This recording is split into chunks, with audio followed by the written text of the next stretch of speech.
Sunan? Ang akong part karon mo ang pag-share sa experience. No? Experience kung iunsa nato pag-share sa uban ang maayong balita. Sakto ba ko? So, ingon ana sa Sunan. Actually, ang kaning experience mura na bisag sumpay sa atong promotional talk kay ang nakanindot aning pagwalin ng Sunan. Mahog siya nga kung atong ikinabuhi, ginan siya kay tani. Amen? Amen.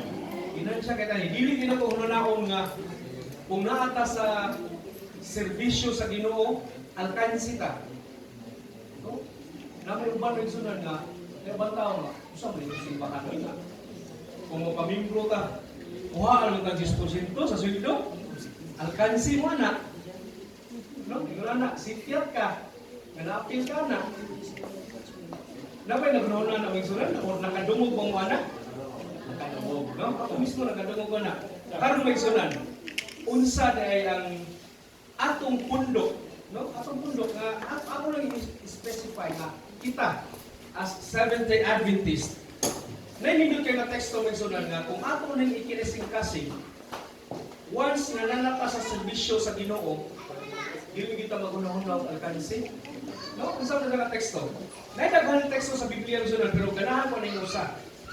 Mabasa na to sa Romans 8:28. Kung namoy Bisaya, Romans Kapitulo 8, versikulo 28. And we know that all things work together for good to them that love God. To them who are the called according to His purpose. So kita magsunan, ginatawag naman ta, tungod sa iyang purpose, no? Higugmang ta sa Ginoo, atong isipon magsunan nga ang tanan panghitabo. No? Nagpasinguyon na gyud alang sa kabubuton sa Dios. Amen? Amen. Ingon dire, all things work together for good to them that love God. Napoy good na may tabo sa katong wala magigugma sa Ginoo, pero ang ilang pamaagi dili maayo. Sama sa kanang mga nadato tungod sa sugal, nadato tungod sa drugas, nadato tungod sa pagpanikas, no? Na nindot man ilang pagpanginabuhi pero dili pa maagi nga nindot. Natin masaksiyan na karon magsunan.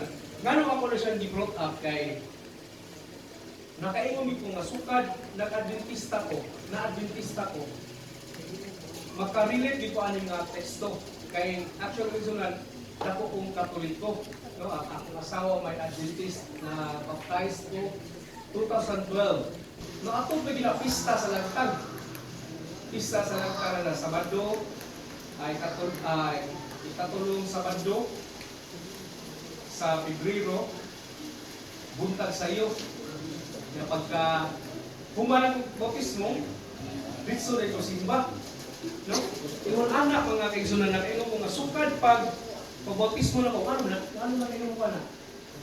Nakita na ko kaigsunan nga na-feel ako nga rin na usab sa akong panlangtaw sa kinabuhi.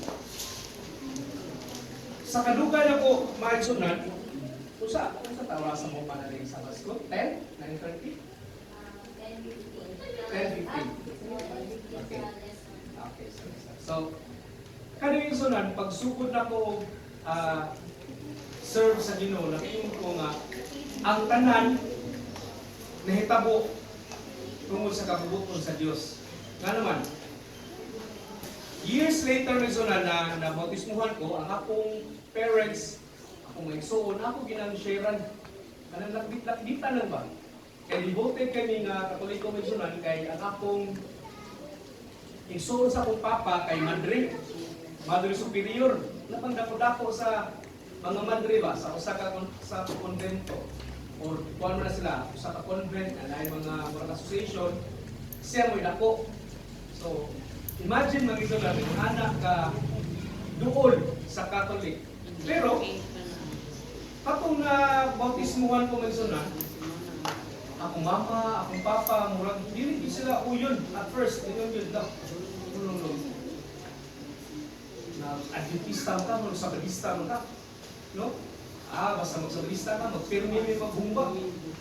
Pirmi magbaboy, pork chop, ano ba? Sumugod na ba? No? So, mao'y naanda na mo, pero wala ko kalisod, malisod na loob. Transition. Tingnan naman, nahibanlugan ko nga dili siya maayo. No? So, ingon anak isunan. So, every time magkuyog ni ako, akong mama, akong suon, ako gyud sila nakbitan gamay, ano? Istoryahan mo ba? Nga sa atong doktrina, pero rational siya, facts siya. No, dili na ako diretsyon na imong sa Biblia. Kaya naman yung bagay sunan nga, alam, dili sila magina ng Biblia. No? Mutuo sila directly sa pare. Imong istoryahan, for example, ako istoryahan, mama, wala kayo sa Biblia. Imong na yun, okay. Kung sila kayo sa pare, ano ba? No? So, ay lahat yun, ang Catholic yun, paano na yun nagikan? No, wala yun sila ay basa-basa. Namin siguro uban, praise the Lord, mga uban, kay mahibalor gina sila. So, to continue rin sunan, ako nang isusunan akong mama, siya ang papa, na akong suod, nakbit-bitan ba? Tarong rin sunan, na maminaw ra, akong mama, dito, no? Ahintag sa katay, no? Kanang, abli papahulay, ang Trinity, sa paman, ang atong kanabiling inom, ang baboy, lakbit-lakbitan ko ba? Naabot ang pandemic kay Zonan. Isa may inyuhan diri, galing puro, o galing barangay. Lisod ang inyuhan pandemic? Lisod, no? No? Namay uban ka ng murag part, pagpupit-pukit nga, murag free naman kayo sila mga gawas. Pero, during pandemic kay Zonan, dito sa Mua, hindi ka kagawas. Among trabaho, kontrolado. Ang among pagbisita, kung mga tumig lain lugar, kontrolado, di ka kasunod sa usa ka puro. Inahanglan, usilon ka dire, nanana ba? No? Thermostat. Sana, i-check mo, temperature. Karon na isunan, naabot ang pandemic, nakaingon ko nga, may pabuhay ginoy. Bisura nito. Before ang pandemic, na-proceed sa among church, ulit mi, tangtami. Pagkabot sa pandemic, ngayon ko na, imposiblihan na, ano, gitugot, malis ginoo, masin siguro, kanang, mauna gini katapusan, at ano pa, hindi na tapusan niyo, hindi na. Karong nagsunan, nakaingon ko nga, ang ginoo gili ay gamhanan. Nganuan, during pandemic, nagsunan, ako sa mga asawa, sa mga patumangkon, maduwa sa akong papa, mama, ito. Ako silang kanang ubanan ba? Kahit tahay dito, magluto, magtanong-tanong, may lingaw. Kung kita, di kita kagawas man. Until one time, isunan, na-worship mo dito, na-worship mo ba? Kuya ka mga bata, anak, nakapit akong ate, ang mama, worship yan na, basa may devotional. Kausa lang to. Pag-umba na po. Among gusto yan, worship. Mga anak po sila, ano ba? Masukot na po. Hindi pa ni, may kausa may zola na, nga to mi, busy mi ba? O may Facebook of worship. Ang amo kita ng pagkumangkon malingon, ayo, ang ginatawag sa mga ayo man, ako apoy. Ayo, apoy, mag-worship ta, ano ba? Nagagmay mo kayo. Basta, no? Ano yun nila ba? Manuluman yun nila. So ato man sila na kuanin, na-worship na kami. Kalit na iso na sa mga worship na anak akong mama. Huwag ako iso, no. Mag-Bible study ko na gano'n. Ano ba? Ako mo dyan, magpulbaan. Iko, pinawag sa Espiritu Santo, kung imo yung karon ba? Nganong nakaingon sila ito, wa ang ganito mo kayo sa nila regarding ng Bible study? No, gusto nila, kanang, walang, kapag sa atong kuan,